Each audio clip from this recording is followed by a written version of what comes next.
Hello and welcome to the Rest is Politics US. I'm Anthony Scaramucci. Today I'm joined by Rick Wilson, a dear friend, a political strategist, pundit, former Republican Party member, and co-founder of the Lincoln Project, but a little obscure, Rick, but we both worked for Rudolph Giuliani. Yes, we did, back in the day. Back in the heyday, Rick.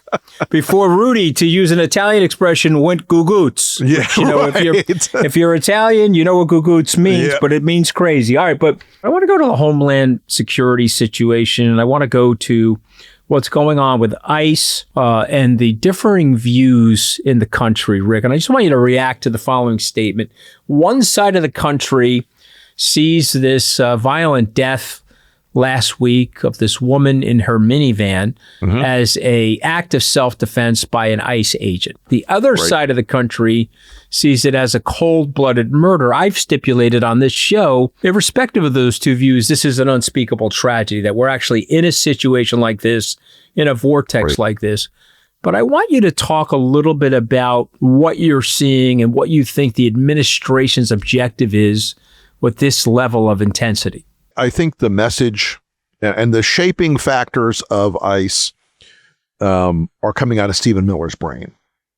And Stephen Miller is a very dark person. He has convinced Trump that the base wants strong military forces in our streets, not just to deport aliens, illegals, or otherwise, but he's convinced Trump that it makes Trump powerful if there are armed, masked men in the streets who can kill people for whatever reason and not face any accountability or consequences. This appeals to something very dark in Trump's personality, and you know it very well. You know Trump's personality very well. There's a punitive, dark nature in his brain, and I think that this is one of the things that has put this country on a very dangerous path right now. Because, I talked to a bunch of Republicans over the weekend. I was making some calls on Saturday to elected officials that I know who are still around. Not as many as I used to know, but, still a few. And influencer types that I keep my door open to talk to people. And a lot of them were like, well, I can't say anything, but obviously this is fucking crazy. We can't kill. That woman didn't deserve to be killed. And they know it. There is a play acting part of this, a performative part of this, where they know to keep Trump happy and that they're going to have to go out and take the troll position, to take the position of evil, to say, ha ha, she deserved it, F-A-F-O, ha ha ha. And if it happened to their daughter or their friend or their wife or their sister, they would not feel that way. And the excesses that ICE has been able to engage in our streets, it's interesting because, remember, they deployed ICE to Minneapolis not to round up illegals, but they said to go up against the fraud in Minneapolis and the fraud in Minnesota. I'm sorry, I don't understand what the Border Patrol has to do with fraud investigations. They can't bring the National Guard in anymore because of the court system. Yeah. And Trump is going to wait to really press the court until we get closer to the midterm. So he doesn't want to press the court right now. He wants to show people, look, I'm in abeyance of these court orders right now, but I've got this other junta known as ICE. So let me throw those guys up there. You're mentioning Steve Miller, and I know you saw the interview with Steve Miller and Jake Tapper, at least the excerpts of it, where he's I saw it. It's a mean and brutish world, and the only thing that matters in the world is power. And we know that that's not it. We know that has never worked. Okay, von Metternich said it never works. Kissinger said it never worked. Even Thomas Hobbes, he obviously didn't read the entire book, Rick. It doesn't work. Machiavelli says it doesn't work. He got the nasty, brutish, and short part, but he missed the rest of it. Right. And I think one of the things that we're watching here, it's what I call the 80s movie version of the world. They want to be the rogue cop in the 80s movies. They want to be the guy who kills everybody and lets God sort it out. They have this fantasy that the world can be purely mediated by violence alone. And no society that tries to mediate its governance with state violence in the end will succeed. And they will inevitably collapse. And we were talking about China earlier. Yes, the state is very, very tough on people. It is very authoritarian, but they also calibrate how much they do. They run in cycles. I'm not saying that that's a good thing. I'm saying that they understand that if you start killing women in their minivans in the streets, there will be a public backlash. There will be a response to this. And just saying, well, we'll send more ICE agents and then we'll send more and more and more is not the answer. There aren't enough ICE agents in this country to suppress an entire nation of 350 million people. Talk about the rule of law for a second, because Sure. You're a Reagan guy, I'm a Reagan guy, and we grew up in federalism where the states basically had the power, right? The 10th Amendment. If it's not in the purview of the federal government, it reverts to the states. Mm-hmm. That's the 10th Amendment. And yet you have a situation here where the state investigators are being blocked from case materials, right, and they're being blocked from scene evidence in the case. So tell me about Trump's base, okay? Because it's not conservative. No conservative would accept that. So what is Trump's base? And get in the mind, Rick, and this is a scary thought, so you may need a vomit bag, but get in the mind of a Fox News producer and someone that's writing the script for Jesse Waters.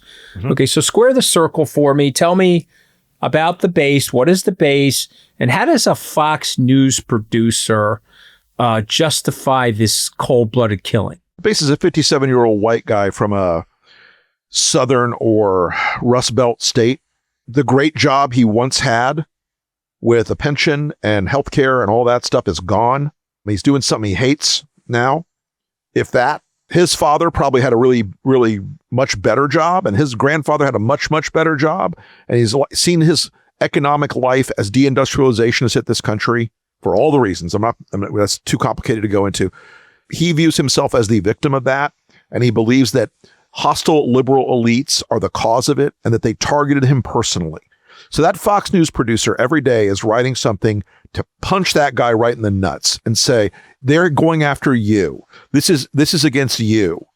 That woman who got shot, she was a lesbian, and they're trying to convert your kids.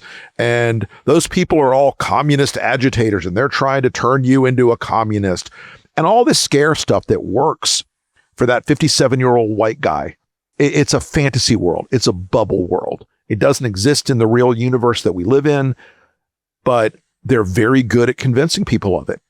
And that producer knows, even if the people that are watching it get the joke, the people that are higher educational attainment, higher news engagement, all that stuff, those people know that Antifa isn't real. Those people know that the Democratic Party are not radical communists. They may be incompetent, but they're not radical communists. But the people that get the joke, like the power that vast MAGA media enterprise gives them. So that producer is always going to find the way to poke the amygdala of that insecure white dude. He's always going to find a way to say, they are coming for us. They don't want you to succeed. They hate you. The old projection of, the liberal media is so all powerful. There is no liberal media. Fox News is bigger than every other cable network added up and combined. They have more power in the media to shape the public narrative than anything else. And social media, you've got the same sort of gameplay being played with Twitter and now with Mark Zuckerberg at Facebook and Meta and Insta. I find it hard for me at this stage of my life because I had this predictability about America. And I said to myself, okay, I went to law school. There's a rule of law in America, and there's a general predictability. And then also there's a noblesse oblige from certain people in leadership positions. And so even Bush, if you want to disagree with the Iraqi war, he went to the UN. He tried to build a coalition of the willing. He asked for help related to NATO in Article 5. And you could say it was a disaster to do all of that, but at least he framed it from a coalitional perspective. Has this forever changed America, Rick, that we're now have a unilateral rogue at the top of the food chain? And by the way, I just want to point out to you, my buddies in immigration, because I went to law school, I got a lot of immigration lawyers. They've been told by ICE people, and they've been told by DHS. We've been told by Noam and Trump, we got to get rough. And if we don't get rough, we're going to get demoted. And I don't want to lose my pension, and I don't want to lose my ranking here. I've been working here 15 years. I've got 5 years to go to my 20th year to get my pension. And they're telling me to get rough. And so I'm putting a mask on my face. I'm going to get rough. But my question, though, is related to America. And how do we go back, Rick? Because there's a group of seething people that have floated Trump's whale shit up to the surface. Well, I mean, look, part of this, Anthony, I think in the end, we have to almost have like a Truth and Reconciliation Commission when this is done. The corruption of this administration is off the charts, as you and I both know. The abuse of American citizens' rights by ICE and these organizations is an escalating feature of this. It's not just rounding up illegal criminals. It's now in the face of American people who protest for whatever reason. All those things are going to require this country to get a survival instinct to kick in. And that survival instinct it's been asleep for a decade. There are a few of us, you and I have been like banging the drum for 10 years almost now, saying you got to watch out for this. This is not going to end well. And a lot of people were like, yeah, don't worry about it. Supreme Court will be fine. They'll take care of it. They'll stop it. Congress will stop it. The press will report on it. The military won't do illegal or won't follow illegal orders. People are going to uphold their oaths to office. And that has been a mistake to believe that every single time. And so I think we're going to have something. It's that drowning man reflex. We've got to kick back to the surface and pull some air into our lungs that reflects the real nature of America, the propositional nature of this country, and have a desire not to live in a populist fantasy land, but to get back to something where the rule of law, which is what folks, the rule of law is what the thing that made this country prosperous. It's made us the envy of the world. You know, if you're in a lot of these nations that people want to come here from, there's no rule of law. It's arbitrary. It's who's got power, not what are the rules. And we've got to reform.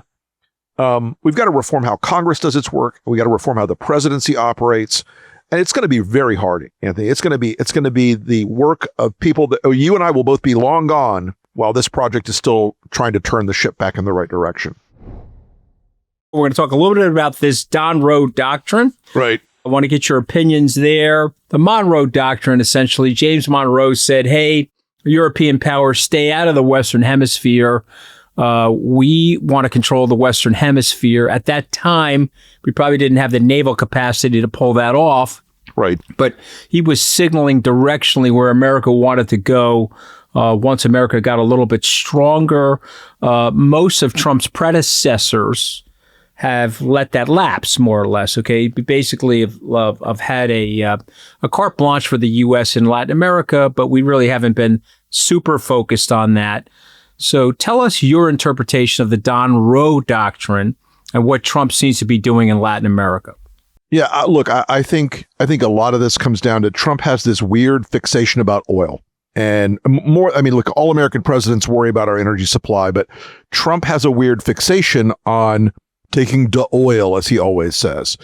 He got one person who's very persuasive to him in this whole thing for the last couple of years has been Marco Rubio, who really, really, really wants to run for president as the guy who took out communism in Cuba. And that's Marco's obsession. He's got Trump sold on this idea that if you knock down Venezuela, the domino of Cuba falls next, and then the domino of any nation in South America or Central America that, you know, wants its own independent destiny goes next. As for energy security, I think that it fit with Trump's obsession about that. But right now, what it's done is continue to damage America's reputation in the world, because they didn't make Venezuela safer for America. They left all the bad guys in charge of Venezuela. They may have snatched Maduro, but all of Maduro's deputies and the entire government system and all of those Chavistas are still running Venezuela. And so, you know, I think like most things with Trump, it's got terrible consequences. It's been sloppily handled. And you know, we're going to be cleaning up this mess for a long time. The old Powell rule of if you break it, you bought it. well, we broke it, so we're going to have to buy it. I want to give some context here. We said Iran in 1953, they had the long leader. We took out Mossadegh. Yep. We installed the Shah. 26 years later, we had a revolution. We wanted regime change in Afghanistan. We went from the Taliban to the Taliban, Rick, in 20 years. Worked out great for us. It worked out great for us, okay? Iraq probably has a democracy now, but it's a sloppy democracy, and it's not Ish, and it's not necessarily allied with the United States. We're going to call that one a mistake. Libya. We took out the Libyan leader, okay, in cohorts with the European leadership. We said, we're going to have regime change. That's going to really work for us. That one hasn't worked. And so I'm going to give you the Trump theory here from inside the Trump State Department, and I want you to respond to this. This is different. We're leaving the Ba'aths in charge, right? The Ba'aths being the leadership in Iraq. We're going to have a transitional government over a 24 to 30 month period of time. We're going to have them help us with law enforcement. We're going to have them help us with oil curation. And then as this works out for us, which of course is going to work beautifully, to use the Trump word, we're then going to have democratic elections 30 months from now. I want you to respond to that. Look, I think they underestimate a couple of things. There's a reason we did denazification after World War II, because the Nazis would have, if you had let the vast majority of them stay in power, they would have found ways to stay in power longer and to, once we took our eye off the ball, come back and do more bad things. I think the Chavistas are going to be exactly in that position. And I think there's an element here that they have underestimated, that both China and Russia want a vote on this.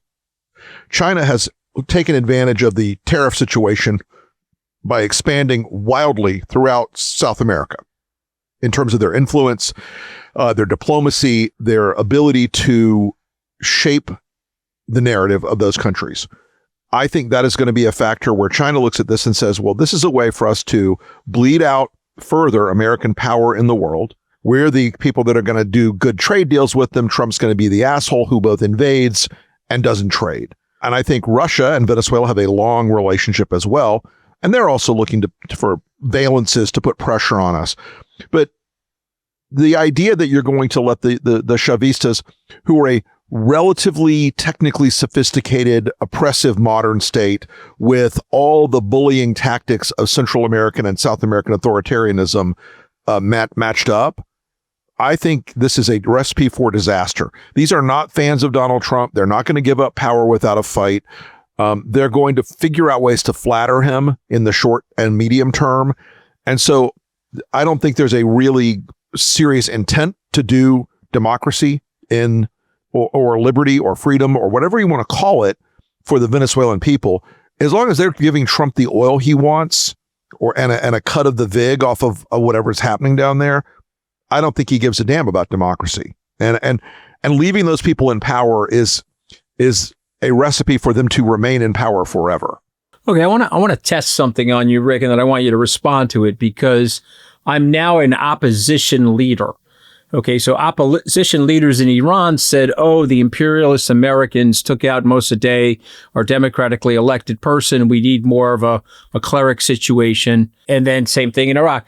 And what's going to happen here, the Venezuelans, the Chavistas, if you will, are going to lie and lurk, wait for the Americans to get tired, and then use the American Yankeeism, the Yankee imperialism, as a rallying cry again. Am I wrong about that? And if I am, push back. No. This is absolutely what's going to happen. They're going to go to that whole Bolivarian perspective that's actually got a lot of popularity culturally in South America, particularly in those northern tier states of South America. I'm going to interrupt you, sir. Give us the Bolivarian perspective for those that may not know what that means. Simón Bolívar was a South American leader in the 1800s who was one of the first people to say, we're going to be independent nations, free of Spain, free of Portugal, free of America.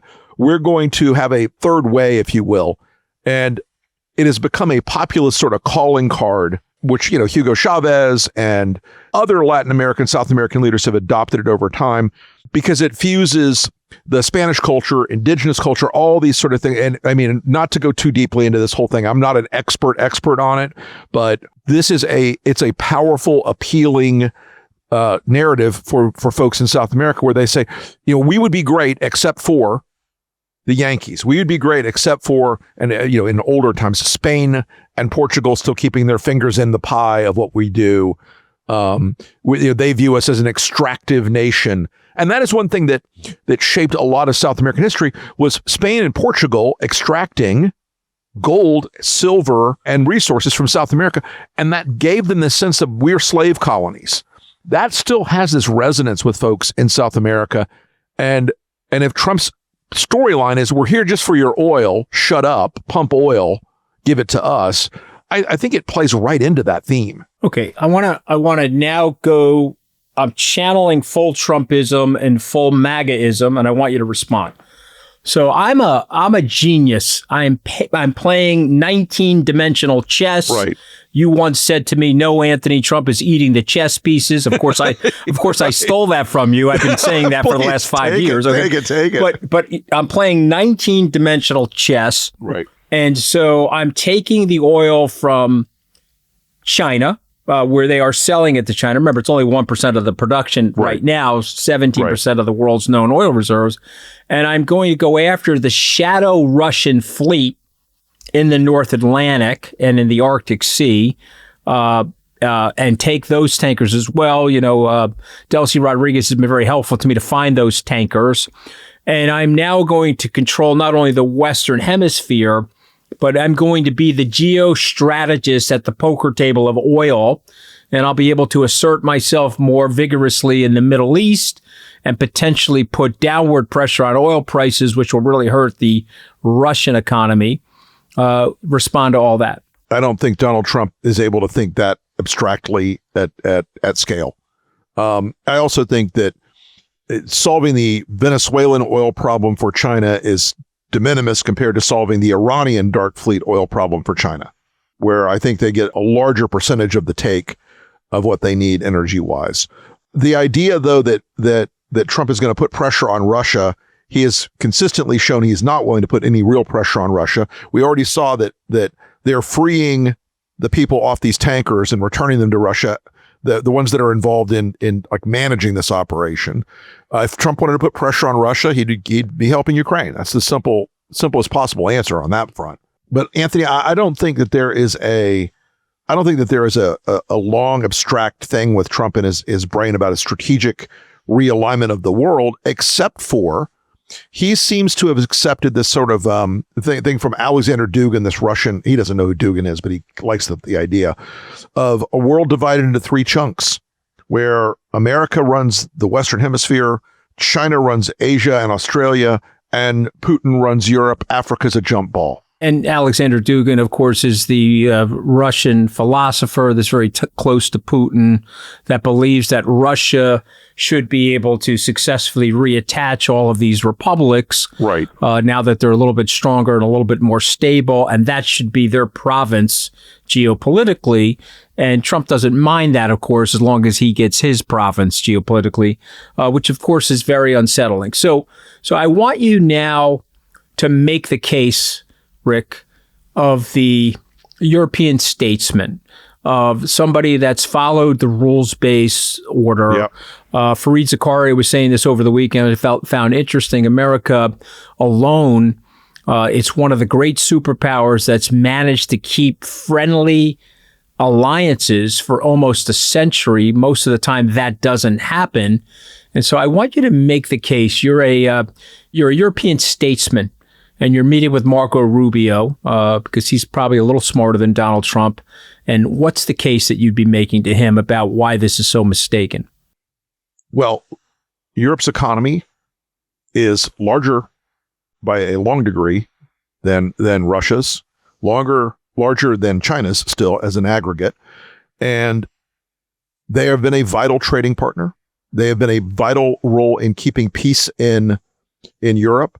It is the economic engine that America benefits from vastly. If we abandon that, we abandon both the stability of Europe and an economic model that has been very, very good for both parties. It alters the world financial system because while the BRICS can't quite ever get off the ground, this alternate currency basket, folks, and again, we're getting into the weeds here a bit. If Europe and American finances become disentangled, that's not great for America. It is a much less stable global market for this country. And as for the alliances, Donald Trump may not share all the values that were the glue of NATO for now nearly 80 years, in terms of deterrence and peace through strength and all those things. But those things have kept America safe in the world. They've ensured that the war rarely comes to America's shores, that there's a buffer in Europe between Russian expansionism, which is, always an underpinning thing, as you just discussed, Dugan, and it doesn't become, hey, give us Alaska back. It doesn't become an oppressive state in Russia taking over Europe or launching a war in Europe. We have a war in Europe right now, but it's the pregame warm up. It's the off season, and as horrible as that is to say, the idea of a vastly expanded Russian sphere of influence should scare the hell out of America. All well said, but for some reason not registering 100% in terms of the current influences at the State Department. Sure. I want to talk a little bit about the Iranian situation. Mm-hmm. So, the reports are now that we have over 2 million protesters in that country. Yeah. They're being shot at by the regime. And they keep coming out. Richard Branson said over the weekend, could you imagine a government that hates its people so much that rather than seeking reform, they would prefer massacre? What are your thoughts on that? What are your thoughts on its linkage to Russia, which you mentioned a little bit previously, and then the Trump administration's response to all of this? Let me start with the Trump administration's response of we're going to bomb Iran if they shoot protesters. I think that's exactly what the regime wants right now. Going back, as you said, to Mossadegh, when we overturned him in the 50s, that was a long cultural drumbeat among the Iranian leadership. It's what allowed the Ayatollahs over the last 47 years to keep a part of their elite population on side. What you're seeing right now is transformative. We are seeing a revolution in Iran. It is moving faster than the regime ever believed. Iran is a younger country, and the people in the streets who are in their 30s and even in their 40s, they don't remember the Mossadegh story as clearly. They don't remember a time where Iran was more free and more educated and more Western. I mean, I love Iranians. That is a highly educated country. They have an entrepreneurship and a drive that if they were not a religious theocracy, they would be an economic powerhouse in the world in a matter of years. And I think people see that. I think they see that a free Iran is a prosperous Iran, and a prosperous Iran is a free Iran. There are people in Iran who will fight this to the death. The mullahs will fight this to the last dog dies. And I don't even think this is necessarily going to be like Iran becomes America's greatest ally in the Middle East. There's still a lot of anxiety and a lot of tensions between our countries. It will upset the Middle East in ways. You will see Netanyahu lose his version of the Great Satan. You will see the Saudis unclench on a lot of the cultural things that the Wahhabi strain in Saudi Arabia made them fear it would be the next Iran for generations now. You hopefully will see them, if we do our job right and don't bomb them, hopefully you will see them say to the Russians, hey, you know what? We need a stable Persian Gulf, and we're not going to keep shipping you drones to kill people in Ukraine. There's a lot of upside for the people of Iran. There's a lot of upside for the world. There are some downsides. There are some chaos to come. Regime change is never clean and easy. I hope the Iranian people, for their sake, manage this revolution and can expel these people. This is a incredibly intolerant, horrible religious theocracy, and it has been a stone loser for the people of Iran. So, it's interesting. And obviously I'm in violent agreement with you, but I think the problem historically is when a group of people want to overthrow their government and seek reform. Mm-hmm. If they do it more or less by themselves, it's generally more successful. Now, somebody will push back and say, well, you had Lafayette intervening, but Lafayette did not intervene in the formation of the government. Lafayette didn't say, I'm now running the American colonies, right? The way Trump is saying Venezuela, right? The other big issue here, which I think is relevant and important, is that if it does happen in Iran, I believe it will scare the daylights out of the Chinese. Do you think I'm wrong about that or not? Why would it scare the daylights out of the Chinese, Rick? The theocratic regime in Iran and the IGRC, which is basically, I'm going to draw a very broad analogy here. It's not one-to-one. The IGRC, the Iranian Guards Revolutionary Council, and the Chinese Communist Party are kind of the same thing. Ignore what their titles say. They are the power elite. They are the structural underpinnings of the culture and the society and the political power structure that's in charge. Iran's power structure has been more stable in some ways than China's in the last 50 years. If the people in China see that the people in Iran in a theocratic regime absolutely brutal in repressing dissent in a way that rivals or excels China, I think that's a message to the hardliners in China that they better keep looking over their shoulder. And China is a much less stable system than it looks like from the outside. And I think that the Iranian system, if it collapses, does put China in a state where maybe they get a little less ambitious about outward expansion and a little more ambitious about inward reform. Knock wood. Okay, amen. We're going to go round robin on 5 countries or 5 territories. And you're going to tell me what's going to happen. Okay, the Rick Wilson view. You ready? Yep. Cuba.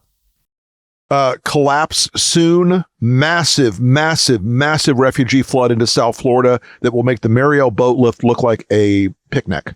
Okay, and the Mariel boat lift was in 1980. Folks, Mariel brought over, I think, I can't remember the exact number now, but it's like 100,000 people. And it absolutely crushed the American immigration system and was a transformative thing. When Cuba goes, Anthony, it is going, and remember, folks, it's 89 miles across the water to the Keys. Anything that will float is going to leave that country. The collapse is going to be ugly. They're already in the dark right now. We will try to send a viceroy, Marco Rubio. Trump said yesterday, Marco Rubio will be the supreme leader of Cuba going forward. If it collapses, great for Marco. He's loving that. They hate him there. I mean, so, because I've been to Cuba many times, and Cubans want relief. They want economic relief. And obviously they hate their own regime, but they hate the repression that Rubio offers them. They would want something that would be way more collaborative. So we'll see. Let's keep going. Colombia. I think Trump is bluffing on Colombia a little bit. I don't think he's got as much intentionality to go and snatch the Colombian leadership. The drug stuff is always a cover for these guys. This isn't about fentanyl or cocaine. It's about oil and resources. Now, Colombia has some energy resources, but not at the scale of Venezuela, obviously. Mexico. That is a country that I suspect the Sheinbaum is a very smart operator. She's played Trump pretty effectively so far. I think they have a great veto power. And the simple answer is to say that if Trump threatens to invade Mexico or start, land operations in Mexico, they're going to invite 5,000, 20,000 Chinese advisors into the country, and that's going to end this thing. Okay. Last but not least, Greenland. I suspect that if the chairmen of the Joint Chiefs of Staff, if the members of the JCS don't resign en masse, that we're going to attack Greenland. And we're gonna blow up NATO. It's going to destroy NATO. It will be the greatest win for Putin he could have ever imagined. And it will say to the Chinese, hey, take Taiwan. No problem, dude. So attack Greenland. You have it at 75%, 50%? Yeah. 75%. It's a trivial operation to attack and seize Greenland. Right. 57,000 people. Right. I think that would be the most colossal foreign policy disaster ever of all time. It wouldn't be America first, by the way. It would be America alone. Yep. I think we would have to. That would be Rick Wilson and Anthony Scaramucci form a dissident community inside the United States. We have to become dissidents and form a grassroots effort to try to see if we could put an end to this total insanity if we go in that direction. But Cuba, I think you're right about Cuba. I think it is failing. Colombia, I think, is noise. Trump is already suggesting that he may actually meet with the Colombian president in the Oval Office. Mexico, I do think he's going to drop some bombs on Mexico. Probably. In the quote unquote drug areas, just to let people know that his repressed anger that he's felt his whole life, he can put a little bit of hurt on people in Mexico. Yeah. He'll hit some Sinaloa processing facilities or whatever. So I'm in general agreement with you, but I really hope and pray that there's enough of an establishment left in our society that would stop him from invading Greenland, because you could more or less get whatever you wanted from Greenland in terms of security. We already do. Right. This is like when you and I were playing Risk back in the 1980s. I'm taking Kamchatka. Yeah, exactly. This is exactly what that's like. I'm shocked that we let it go this far, though. And I'm shocked about the fecklessness of the congressional leadership on both sides. I can't believe that nobody said, what are you guys doing? We're not taking Greenland. We're going to vote. Hey, Mr. Trump, Mr. President, we're going to vote to remove you from office if you push one button to take Greenland. The U.S. Congress is not going to intervene and impeach and remove Donald Trump from office if he goes to take Greenland? Hakeem Jeffries will almost certainly be the speaker in January of 2027. The idea he's not already starting to pre-exercise power and say, Mr. President, I promise you, this will make everything that happened to you before look like a picnic. We will do it. The Senate will not protect you this time. You don't have Mitch McConnell pulling the strings in the Senate for you anymore. Even in a Republican Senate, I think Greenland is a bridge way too far. I think that the Democrats have always failed to understand that they're trying to sell policy. They're trying to say, we're going to fix healthcare. We're going to fix the environment. We're going to fix gun violence, all these things. We're going to fix these things. And Trump is selling an emotion. He's selling to the people that respond to it. He's selling anger. He's selling, you're the oppressed people. I'm going to hate the people you hate. I'm going to do what you need to do. At this point, the majority of Americans are against Donald Trump. And the Democrats aren't trying to keep that, aren't trying to frame it that way. They're like, we want to run on prescription drug prices. The F out of here.